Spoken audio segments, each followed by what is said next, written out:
Sorry for the late hour, but I have connection issues. So I do this live from my hotspot because my home connection have problems, technical problems. So I have to lost 40 minutes of my life for activate a service on my cell phone, unlimited gigabytes. So anyway, today finally we begin one of the most important books of Dungeons and Dragons. The first book ever written for the first book of the Greyhawk Adventures series, and the first book of the adventure of Gord the Rogue. This is Saga of the Old City. Then, before we start, I have a little history for you.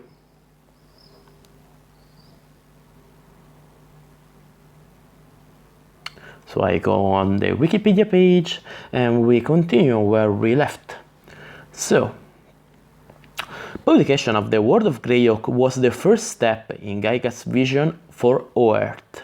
Over the next few years, he planned to unveil other areas of the continent of Oeric, giving each new area the same in-depth treatment of history, geography, and politics as had been accorded to the Flanes. Gygax had also mapped out the other hemisphere of Earth in his personal notes. Part of this will be Gygax's work, but Len Lacofta and Francois Freudeval had also created material that Gygax wanted to place on Earth. However, by this time, Gygax was in Hollywood on a semi-permanent basis, approving scripts for the Saturday morning Dungeons & Dragons cartoon series and trying to land a deal for a Dungeons & Dragons movie. A nightmare, but he didn't know. Not only was Gygax's own output of Greyhawk-related materials greatly reduced, but the company began to shift its focus and the resources away from Greyhawk to a new campaign setting called Dragonlance. The success of the Dragonlance series of modules and books pushed aside the World of Greyhawk setting, as TSR concentrated on expanding and defining the world of Kryn. One of the factors that contributed to the success of the Dragonlance setting when it was published in 1984 was a series of concurrent novels by Tracy Hickman and Margaret Weiss. Gygax realized that novels set in Greyhawk could have similar benefit for his campaign world, and wrote Saga of Old City, the first in a series of novels that would be published under the banner Greyhawk Adventures. The protagonist was Gord the Rogue, and this first novel told of his rise from the slum quarters of the city of Greyhawk to become a world traveler and thief extraordinary. The novel was designed to promote sales of the boxes set by providing colorful details about the social customs and peoples of various cities and countries around the Flanes. Before Saga of Old City was released in November 1985, Gygax wrote a sequel, Artifact of Evil. He also wrote a short story, At Moonset Black Cat Comes, that appeared in the special 100th issue of Dragon in August 1985.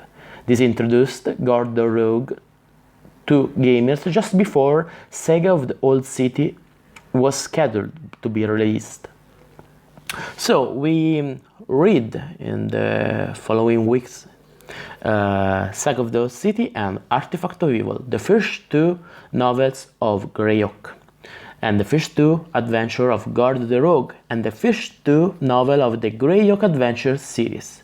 So let's begin because it's a bit late, and Saga of the Old City contains 35 chapters, so it's pretty long. So let's start.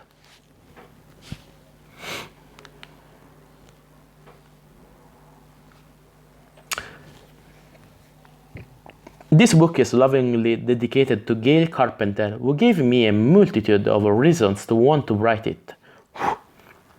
Gygax. Chapter 1.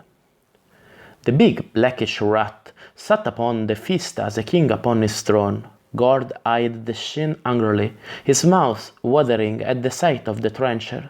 Some incredibly wasteful person had discarded a slab of bread, soaked in rich meat juice and embedded with succulent bits of things. It lay atop the garbage heap in the alleyway, and the rat sat peremptorily upon it. Gord stood nearby in jittery indecision, encouraged by hunger, restrained by fear. Then he decided to act. With a rapid motion, he scooped up a pebble and flung it at the rodent.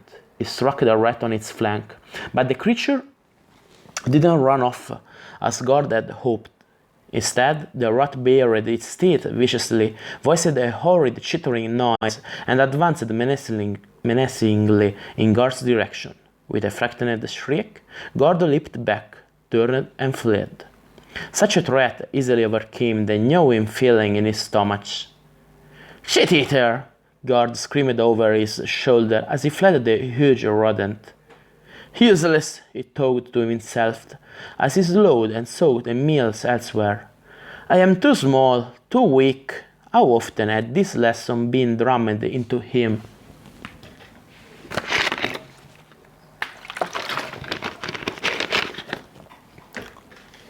Even as that thought came to mind, his brain fought to dismiss it, because the memories were too painful. Lena, the old scavenger woman who fostered him, had cuffed him and beat him at will, especially if he tried to hold out a scrap of fruit from her. Although Gord was quick and clever, he was small. He thought of himself as a runt, a coward, a failure. Now even a rat had made him run away, and Gord felt mean and miserable. He had to do something, anything, otherwise there was no reason to go on struggling to stay alive day to day. Gord began running again, as if to escape from himself. "You'll see, I'll show you all, you'll see," he chanted as he pounded through the narrow, dirty byways that were his home. The twistings and turnings of the alleys and gangways of Greyhawk's slum quarter were such that anyone not intimately familiar with them would be lost in minutes. Even the thieves avoided its crumbling ruins and decrepit shacks. Beggars, crazy men, and the desperate were the elite of its inhabitants. Gord, a short and skinny orphan, had spent all of his dozen years within this warren. Somehow he had managed to stay alive, thanks to his quickness, cleverness, and luck, being called Gord the Gutless, but the other urchins of the slum quarter didn't bother him much. At least he had managed to stay alive, unlike more of his fellow dwellers in this place than he cared to think about. Gord slowed his pace abruptly, then stopped and huddled, gasping under a partially collapsed wall of an ancient warehouse. He had been using various refuges of this sort, one after the other, for several months. Each gave him some place to hide and be alone with his thoughts, and more recently, since he had been rid of Lena, served as his home for a while. His panting subsided, but as his wind returned, so did his hunger. The hollow ache of an empty stomach was nothing new to him. Even his earliest memories of Lena, the closest thing to a mother he had known, were linked with hunger. The main concern of all who lived within the decaying labyrinth of the slum quarter was getting food, each day enough to exist until the next. Lena had died last winter. Many of the poor failed to survive that season, even though there were few really bitter days. Dampness and the weeks of nagging chill were sufficient to winnow out the weak. Gord had managed well enough without Lena since then, for he had actually been the provider for the last couple of years anyway. In fact, he had come to resent her whining and demands, her treating of him as something less than a son. Once Lena had showed him a simple, unremarkable box, telling him that it had something to do with his natural parents. Then with cruel glee, she took it aside and buried it deep in the ground near the shack they shared. "Best that this memory remain buried," she had cackled, and she never spoke about the box again. When Gord returned one day from his scavenging and found Lena's stiffened corpse in the shack, his fierce and only thoughts were ones of relief. Now he could have the little scraps of food they found all for himself. After checking it carefully for any possible valuables, he had rolled Lena's body out of the shack and left it for the mongrel dogs to take care of. Then he gathered up what little of value he could find and carry, and left the shack, but not the memories of it, behind him for good.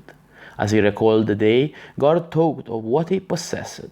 Moving aboard low on the good wall of his shelter, he drew out a bundle wrapped in a ragged square of cloth, his winter cloak. He talked more about his past as he held the small parcel. "You are too small," Lena will shriek at him when Gord failed to bring back anything worth selling or eating. Then the old hag will cough and kick him into a huddled, blubbering ball of misery and hatred. Gord certainly did grow to hate his foster mother. Even at best, she was a despicable and wicked old crone. "Clever Gord, sly Gord," she will croon as she ate most of some scrap he would bring back. Lena would even pat him on the head and tell him to be quick and nimble, for a good head was better than a strong body, she would say, until he failed. Then he was a useless runt. Inside the parcel were all his worldly possessions, aside from the clothing he wore. The first thing Gord took out was a teeny dried apple, which he ate in a single bite. As he munched on the withered fruit, he surveyed the remainder of the treasure. There were 2 drops, nearly worthless iron coins of least value, but all the money he had ever owned. He remembered finding them hidden in the hem of Lena's threadbare shawl. Beside them in the parcel was a small chipped square of glass. Gord could use it to start a fire if the sun was brightly shining, and he thought it pretty besides. A longish coil of leather tongue, a small, broken-tipped kitchen knife, and a cracked wooden box were all that remained. There was nothing more to it, and nothing to sell. The 2 drops wouldn't buy Gord enough food to get him past tomorrow, and carrying them on his person invited danger. Shortly after Lena's death, a gang had invaded the area. They called themselves the Headsmen because one of the bigger boys had discovered a large cleaver in one of the deserted shambles nearby. With this weapon, he had easily convinced the others to accept his leadership. These dozen hoodlums quickly established their own territory, even killing a crazy hermit who contested their domain. The gang members were all a bit older than Gord, bigger than he, and much more aggressive. They promptly proceeded to deliberately make life even more miserable for Gord. Not only did he have to find food or steal it, he then had to get it back to its place of refuge without one of the gang members stopping him and taking it away. They seemed to be everywhere, and no matter how careful Gord was, they had often caught him and stolen whatever he carried, because there was no other area of the city where a homeless and friendless beggar boy could go. Sorry, I have a problem with microphones, because first time with this shirt. I don't know if you can hear me. Sorry. That's all. Well. I try again. Okay.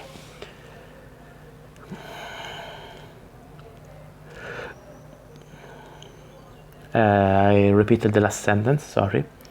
Because there was no other area of the city where a homeless and friendless beggar boy could go, Gord had accepted the new peril of the gang as yet another obstacle on the path of his hard and miserable life.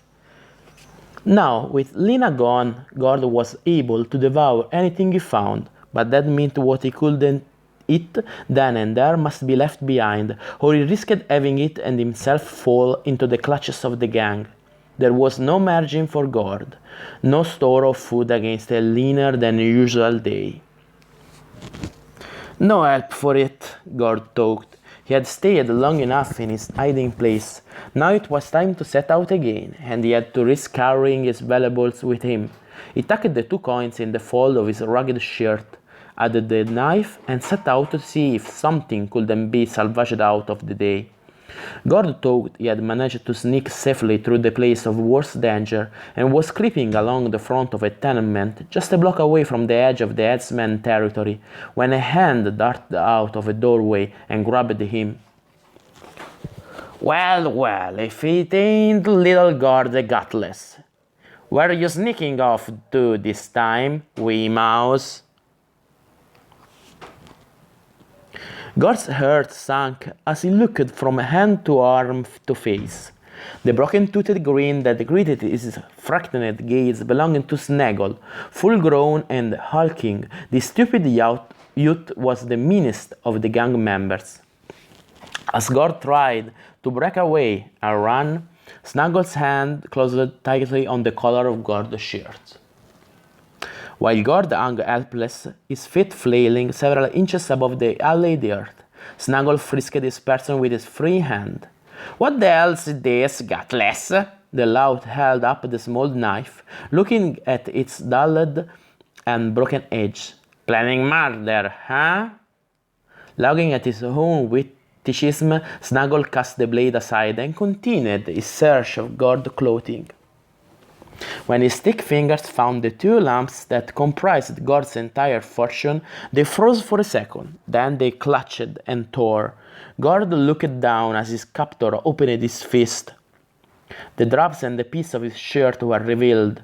Snaggle abruptly straightened his other arm, and Gord flew sprawling into the alley stunned. "Listen, you little shit!" Snaggle said as he stepped to where his helpless victim lay. "Holding out on the headsman ain't healthy."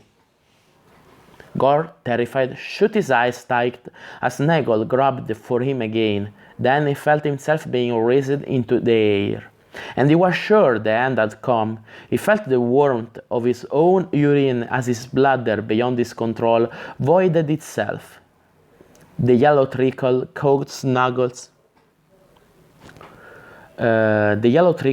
Snaggle's attention and ironically saved Gord from a worse fate. "Ha ha ha ha ha! Pissed your pants cause of me!" Snaggle looked with a real pleasure at the thought and dropped the small boy with disdain. "Gutless piss pants ain't worth smashing anyway. Too much fun to have around." Still mirthful, Snaggle merely kicked Gord a couple of times, and not hard enough to break ribs at that. Gord lay still, too frightened to move. "Listen, chicken piece, I'll let you off easy this time. You made me look. Next time, I won't be so nice. So you better watch out. When I see you around here again, if you ain't got nothing better than a broken toothpick and a pair of drops, I'll bust you up good. And slow, too, so us guys can enjoy it. Now get your yellow ass out of my face, 'cause I hate gutless little punks." Gord scrambled away on all fours, clambered to his feet, and ran as fast as he could. As he fled, Gord heard, "Make it a handful of copper next time, piss pants, and I'll make ya our jester. Ha ha ha ha ha." Gord's face was flushed with shame, a hot tingling that washed away the feeling, but not the memory of the chill, pale fear he had just experienced. In the back of his mind, Gord heard Lena cackling and screeching at him in her ag's voice. "Gutless little runt, you ain't even used to yourself." It was true, for now he had nothing, no one. There was no place for him to go, nowhere to hide. His mind darted here and there, skittering from toe to toe like a mouse trapped in a box. The voice in his head kept cackling and berating him, though, underlying his frenzy, and this kept Gord from totally giving way to panic and despair. He was weak and lacked courage, but there was hatred to drive him. What had just happened was too much for even Gord to pass off as merely another episode in a rotten life. Gutless or not, he had some bit of pride remaining. Somehow Gord had to restore himself in his own eyes and settle with Snaggle in the process. Fully returning to reality, Gord looked around and got his bearings. He was at the edge of the worst part of the slum quarter, near the better sector where many laborers and others of that ilk lived. This wasn't safe territory for an urchin. These working people didn't want Gord's kind around, knowing that they were there only to steal what little these poor folk possessed. He turned to retrace his steps and then stopped. At this point, he had nothing more to lose.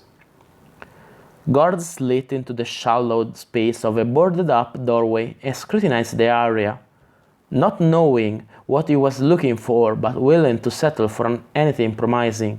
The narrow alley he was in gave onto a wider lane just ahead. He saw occasional figures passing the mouth of the passage. Anything else? Glancing up, Gord saw a series of moving shadows. It took only a moment or two for him to figure out that someone had a line of washing hung out to dry on the rooftop across the way. Now, here's a stroke of real luck, he thought, as he ascended the gap by pressing his feet against one wall and his back and palms against the other. A few minutes later, a shabbily dressed boy entered the kill-cut lane from a disused alley. From the look of him, he could have been one of dozens of lads who traveled in this vicinity, a link boy or bound boy of some sort, on an errand for master or mistress, perhaps even the son of a local resident. A closer look might have brought a question to the observer's mind, however. Although the worn blouse and baggy trousers were clean, the wearer most certainly was not. And where were the lad's sandals? Aware that this disguise was not perfect, Gord was feeling confident nonetheless. He had managed to steal a set of clothes better than any he had ever worn before, although there had been nothing on the laundry line worth taking for sale somewhere. At least he could now move freely through this part of the quarter to the foreign quarter nearby. This opened up a whole realm of possibilities to him, and Gord's mind raced over the more exciting ones. And a knitted cash box will make him rich enough to live comfortably for months, and enable him to afford a ruffian to assassinate Snaggle. Perhaps he'd manage to find a jeweled weapon, a dagger or a small sword, left unguarded for a moment. After a grab and a fast getaway into the slums quarters byways, Gord figured he would be on his street for life, and he would hire a personal attendant to dispatch all of the miserable headsmen. The visions indeed were dancing deliciously in Gord's mind as he skipped into the heart of that portion of the old Greyhawk city, set aside for strangers. At the Petit Bazaar near the Black Gate, Gord came out of his wishful reverie and back into the real world.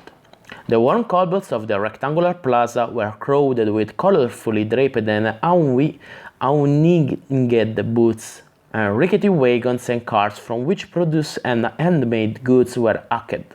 The stone and brick buildings that walled the Petit Bazaar made the din of peddlers' shouts and craftsmen's calls, mixed with bargaining and insults yelled at the top of customers' voice, fairly dizzy his head. Worse still, the sight of so many good things to eat, the aroma of broiling meat, bubbling soup, freshly baked bread, ripe Gouda fruit, caused Gord's stomach to contract in waves of anger. Sorry, not anger. Anger is oh. Wait a second, I close the door because there is a lot of wind and I come back in a moment.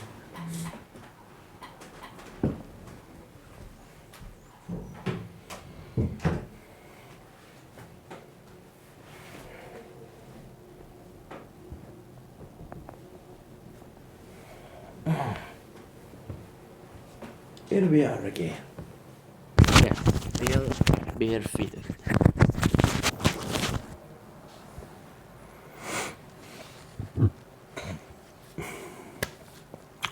What should they do? Steal something to eat? Starvation was only a step behind, as always.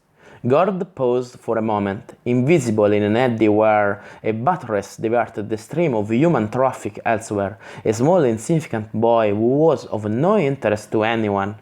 The place was thronged with the usual motley array of beings, mixed with the typical city dwellers were all forms of outlanders, farmers and serfs from the surrounding area, dark swarthy Rene barge folk, half orcs, unemployed mercenaries from Hardby and the Wild Coast, merchants and teamsters from all parts, and demi-humans from who knew where. Gord slipped into the wake of a group of tall fellows, a half-score strong. The halflings were intent on some business and didn't notice Gord at all. In turn, others around might easily mistake him for one of their number. Thus camouflaged, Gord worked his way along with the group, past the cheap goods to where the valuable merchandise was offered. As the party of small folk passed close to a booth offering silver jewelry, Gord could restrain himself no longer. The opportunity was there, and he acted partly out of instinct and partly out of desperation. A dart of the hand and a beautiful wrought piece of armware was missing from the counter and safely within Gord's blouse. It was easy. No hue and cry went up, so Gord continued to piece the tall fellows until they reached the place where a side alley wandered away from the market square. Just as they passed this place of safety, Gord spun left and made his dash. He ran squarely into the arms of a large, mail-clad officer of the watch. End of chapter 1. Not a good ending for Gord. So we read another chapter and then we end. Only 2 chapters today, but I think next times I do more chapters to keep the pace with the 35 chapters of the novel. A lot. So another chapter for today only, but it's an exception for the late time at we begin. Chapter 2. Justice was swift, punishment sure to follow. The bailiff stared down at the small figure held firmly before him by a brawny man-at-arms. The dirty, narrow face showed a mixture of fear and defiance. However, the body's posture was one of hopelessness. The bailiff could tell that the scrawny little guttersnipe knew he was guilty. Gord, dweller in the slum quarter of the old city, I found you guilty of grand theft. You are fortunate indeed that the goods were recovered, for otherwise you will suffer flogging and then the axe, or worse. Lucky too, thief, that this is your first time caught, else I'd see your hand for fate. Law justice prescribes your fate. I sentence you to 3 years in the workhouse in penal servitude. The bailiff concluded, pointing at his ceremonial mace at Gord. Take the scum away. Shaking his head in disgusted bewilderment over how such creatures could be allowed to survive for a dozen years, the bailiff prepared himself for the next case. Gord wasn't surprised at being punished, nor was he particularly upset by the official harsh words. In fact, he was pleased at the result. Luck, Gord thought. I'm lucky for once. For stealing, as he had, Gord could have lost a hand, but the bailiff had ruled that all he had to do was work for a bit, and he'd be fed for it.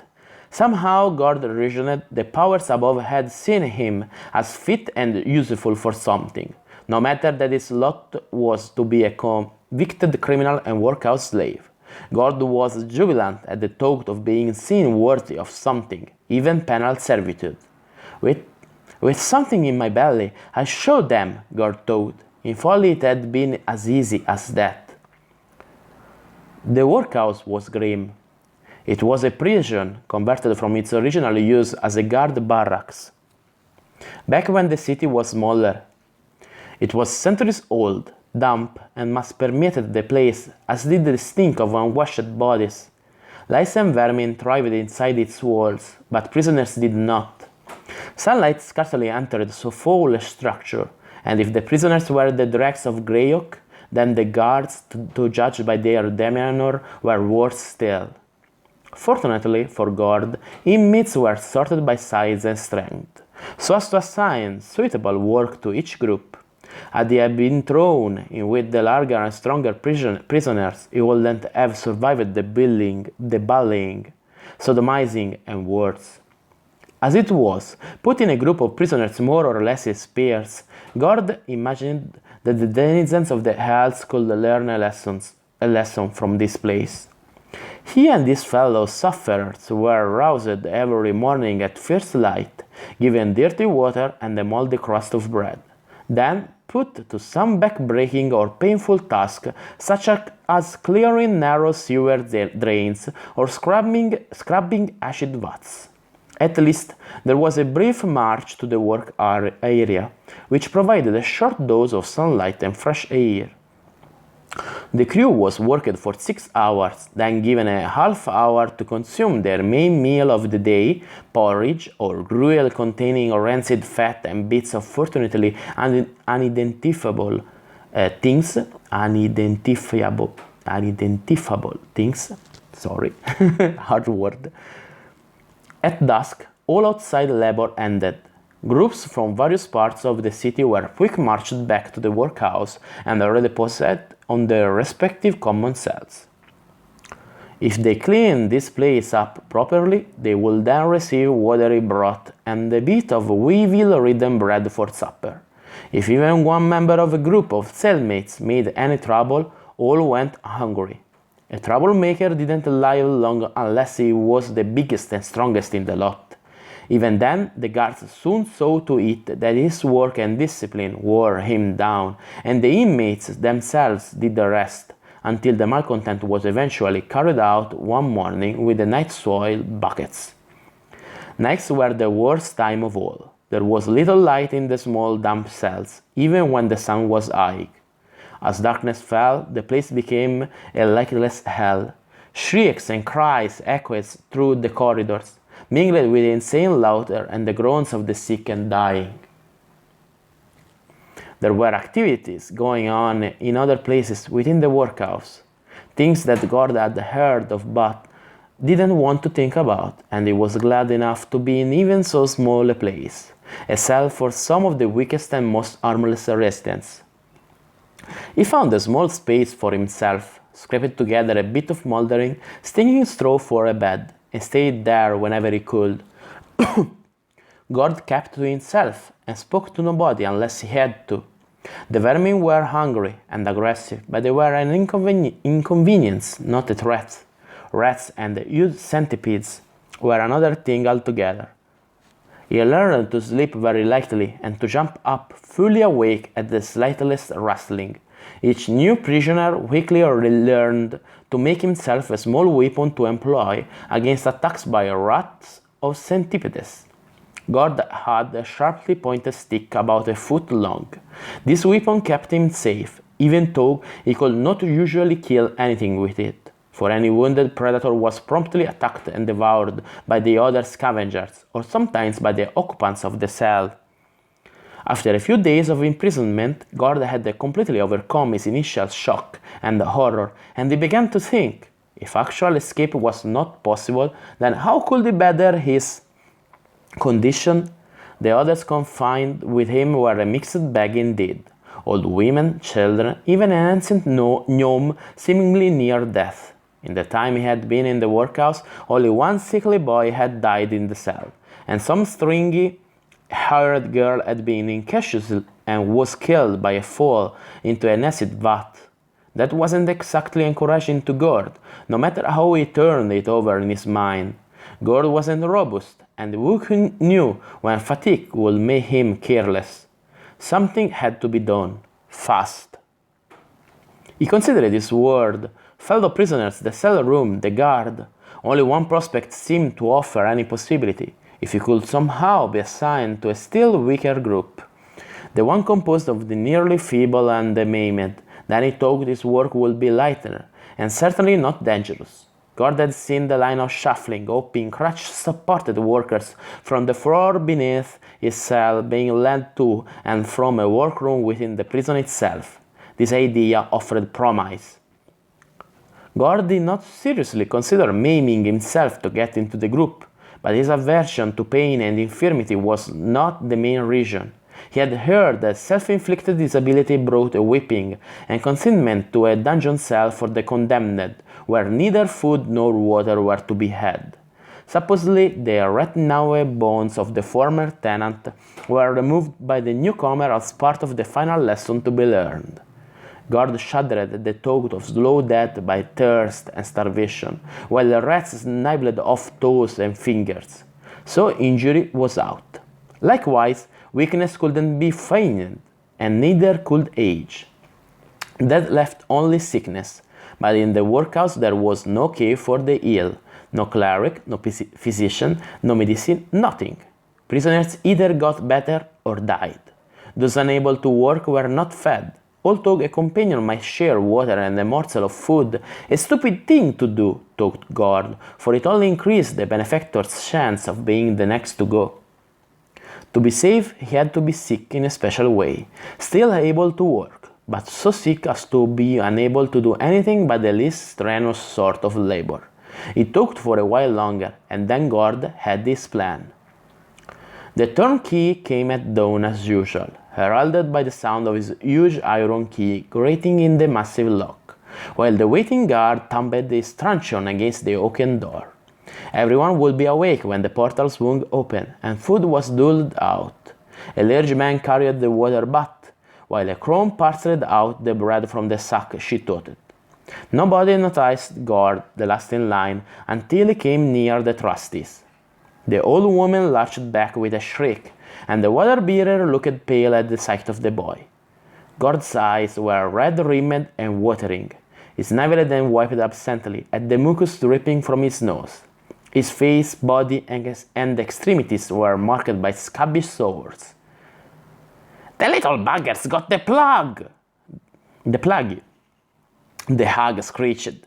"Keep him away from me!" The turnkey and the guard looked at Gord, who smiled weakly at them, shrugging, then looked at each other. Yarm, the turnkey, scratched his head and offered a diagnosis. "It do look kinda like bloodpox, Clyde, but it ain't wobbling and twitching like they do."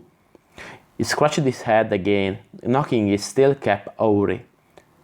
"Come here, boy!" commanded Clyde, the guard. He watched Gord approach hesitantly. Gord was careful not to wobble or twitch, because bloodpox was a serious malady indeed, too serious for his purpose. He advanced slowly to within a couple of paces of the man. Without touching him, both guard and turnkey looked closely at him. Now Yarm was stumped. "Sure as shit, it's something," he ventured. "But I'd say it ain't bloodpox." Clyde cut off the turnkey observation in mid-sentence, motioned Gord out of the cell, and pointed toward a niche in the corridor with an appended crate nestled in it. "Sit there and don't move, else I'll club you," said Clyde, and then he gave his attention to getting the miserable lot of prisoners lined up and ready for coffling into the morning work party. In a minute or two, a pair of guards carrying a set of chain and leg irons appeared from around the corner. They snapped the restraints in place on the prisoners as Clyde informed them that the little punk, as he called Gord, would be going with him. The other guards hustled their charges down the corridor and around the corner. In the meantime, Yarm had moved on, as had the crone and the water-bearer. Gord and the guard were alone. Although he had not moved his body, Gord had watched every move that Clyde made. Did anything in his bearing hint that he suspected Gord's deception? It hadn't been easy to make himself look sick. Feeding a mold that caused his eyes and nose to be irritated, and running was not too hard, but the sores had been another thing altogether. His head had hushed with concentration, and he had nearly given up in despair before the idea of bedbugs struck him. Gord had to spend all the night carefully feeling around for them and placing them in the desired location on his face and body. Their bites didn't hurt much, but he had to fight to keep from crying out in pain when he rubbed the irritating mold stuff into the wounds the vermin had left. Gord had hoped that the trick would work, but he hadn't suspected that the ruse would be so effective as to resemble bloodpox. Few survived that disease without clerical attention. Gord had the feeling that the guard had not paid any attention to the turnkey's opinion that the disease was not bloodpox. Yet, at the same time, he was puzzled by the guard's lack of concern about possibly being exposed to that terrible disease. All the others in the vicinity had hurried away as quickly as possible, murmuring prayers to whatever deity they adhered to. Gord's thoughts turned from excitement to apprehension. He was now really afraid that he had gone too far. If they thought he actually had anything like bloodpox, he'd be killed and his body burned. No argument, no reprieve. The end. If he admitted to his deception, then the end would come just as certainly, but more slowly. Starvation in the dungeon would be his fate. Clyde took a seat on a bench nearby and began scratching with a quill on a bit of parchment, only bothering to glance at Gord once in a while. Gord was amazed that the guard knew how to write. After several minutes of scratching and peering at the parchment, Clyde seemed satisfied with what he had on the scrap of material. He tucked it back in his jerkin and let out a shrill whistle. In a couple of moments, another guard appeared from around the corner. "What's up, Clyde?" the new fellow inquired. "Morning, Rock. Nothing much. Just need you to stand my station for an hour or two whilst I take care of getting shocked of this sickie." "Zark!" cried the startled Rock as he got a good look at the huddled boy in the niche. "That beard got bloodpox." "Nah," Clyde drawled reassuringly as he arose. "It looks a lot like bloodpox, but the little chump has a plug that's only catching if you consorts with corpses. If you're getting my meaning, Rock." "No shit, that creep got that from messing with a stiff? Whoa!" Shaking his head and looking at Gord with utter disgust, the fellow plopped down in Clyde's spot. "Glad you have to take care of the slime bucket. See you in a couple of hours or so, pal." Sorry, they talk in dialect, so it's not easy for me. I try, but it's not easy. Clyde motioned for Gord to get up, throwing him a cruel wink that indicated he should be afraid of what was in store for him, and then gestured for him to head down the corridor, while he followed. "I'd bash his brains in myself, Rock," said Clyde over his shoulder as they moved away, "but that might infect my club. I'll just leave it up to..." And by then they were out of the short corridor and heading down a set of stairs, and Clyde didn't bother to finish the sentence. Gord thought about trying to run away, but there was no way he could have succeeded. In spite of himself, he began to quiver with fear. His eyes darted from side to side, and he even began to take small steps away from the guard. Clyde saw that his charge was near complete. Panic, so he muttered softly, "Stop it, you stupid punk. In a minute you are gonna blow the whole thing for both of us." Now Gord was more puzzled still, but the other fear that had been washing over him subsided enough for him to remain in control of it. Soon they were at the front gate of the prison.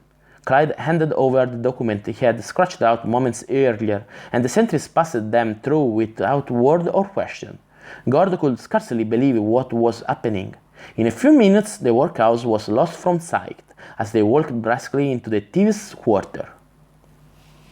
Gord tried to find out what was happening and where they were going. His first set of questions was ignored, and when he tried again a couple of minutes later, he got a slap on the side of the head for his effort.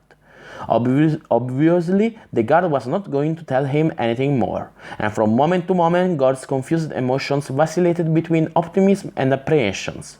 After a walk of some distance, they came to a stop in front of a huge, old, dilapidated building, and still the guard said nothing. End of chapter 2. And we end here for today with a climax. In front of the mysterious building, maybe Thieves Guild. I think it's Thieves Guild because Gord is a rogue, a thief, So why not Tiff's Guild? How they recruit new numbers in the army. So this is the beginning of Saga of Old City, the first book of Gord the Rogue and Greyhawk Adventures. Wednesday, we continue to read it. I think 3 or 4 chapters, maybe more. It depends on how I can feel of it. So for today is all. Thank you for listening until this moment. Have a nice evening, a nice day, a nice dinner, a nice everything, and